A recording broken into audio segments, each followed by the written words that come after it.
Now, let's get a view from the Tory grassroots. Delighted to welcome Claire Bullivant onto the show. Claire is the editor of Conservative Post, a real grassroots organisation. We've spoken to Claire before. Delighted to have her back. Claire, welcome. Good evening, Ayesha. So look, a pretty bad set of results for the Conservatives. I had Rachel Maclean on earlier and she did not spin it as anything other than that. How are you feeling about the results, Claire? Well, certainly I agree with Rachel. These local elections have been a little bit of a disaster, well, for my team anyway, but we all knew it was coming. You know, we really did. I've said it again and again, and it's because the Conservative voters are on strike. I mean, you just have to look at the turnout figures.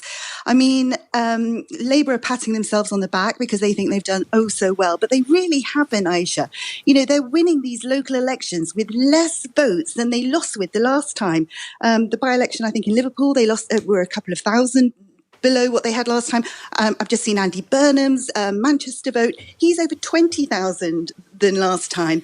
I mean, it's no great success for Labour at all. The people don't want Labour policies at all. But the problem for us Conservatives is nationally, Rishi Sunak and the Conservative Party aren't being conservative enough, and our local people have paid the price. And so, Claire, look, you've been on my show before. You've been very strong about, you think one of the problems with the Conservative Party is that the current leadership, it just does not feel conservative enough. It's not sort of a pure feeling of conservatism at the top of the party. What do you think Rishi Sunak should do? I don't know if he can turn things around, but what advice would you give him? Well, when you go out, I mean, I've been campaigning pretty consistently the last few weeks. When you go out on the streets, the great British people overwhelmingly want the boats to stop. That's just on every doorstep. They also want free speech. They also want to end the wokery and they want to stop the net zero on steroid stuff. They certainly don't want Labour's policies. Nobody is saying we want 20-mile-an-hour speed limits, ULIS expansions, the unions running the show, and greenlighting all the illegals coming over, which Keir Starmer has already said he's going to do. And that's not quite what he said, Claire, but carry on. Well, he said, he's not quite said that, but go on.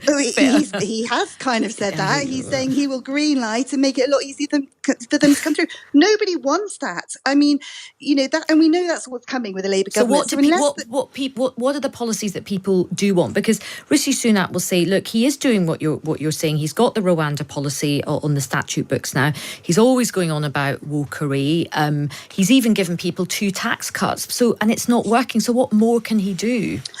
Well, I think if the Conservative Party want to save things, we need to get rid of Rishi now. We need a new leader. And yes, of course, we're going to be, having all the usual suspects saying, oh, we can't do it now. We've got to get behind Rishi. No one votes for parties that are divided. They don't win elections, or it's too late. No, what we're saying is get rid of the person who is dividing us and give us someone who we can actually all get behind.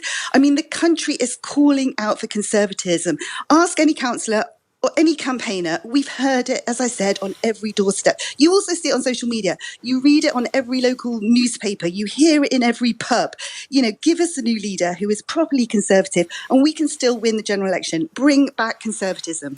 So this is really interesting, Claire, because lots of people are saying, oh no, the results are so bad, we couldn't possibly change leader. And you've got a very different... I mean, OK, first question on this. Do you think the public will just not look at the Tory party and think, are you joking? Like another leader? Will this be your 6th leader since 2010? Is that not just too much for the public to bear? Well, the law is in our favour. We can change leader all we want. I mean, we have to have... We need politicians to start thinking a little bit with more of a business brain than they currently do. It's perfectly within the rules. We could have 100 leaders if we wanted to. We've got to use every weapon in our arsenal right now to stop a socialist government. And that's one of them. If we get a properly conservative leader, we could do it. And Claire, who is the chosen person in your mind's eye? Well, obviously, I'm also the CEO of CDO, so I'm all about democracy. It doesn't matter what I think, but you've got a good sense of what. Okay, so who do you think that your members would like? Suella is very popular. She really is. Pretty is very popular. Liz Truss keeps coming up again. Jacob keeps coming up again. But I actually think if I was a betting person, it would be Suella.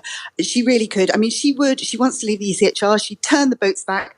She went over to Greece and saw what they're doing over there. You know, they lowered their illegals from almost a million, I think it was 890,000 or something, to about 15,000. You know, she's got the answers, and she's smarter than so many of them in there. She could do it. Well, Claire, as ever, I always love having a chat with you, Claire. It's always fascinating. Thank you so much for your time. So you're saying change Rishi, ditch Rishi and go for Suella Braverman. That is a very interesting view. That is Claire Bullivant, who is editor of Conservative Post.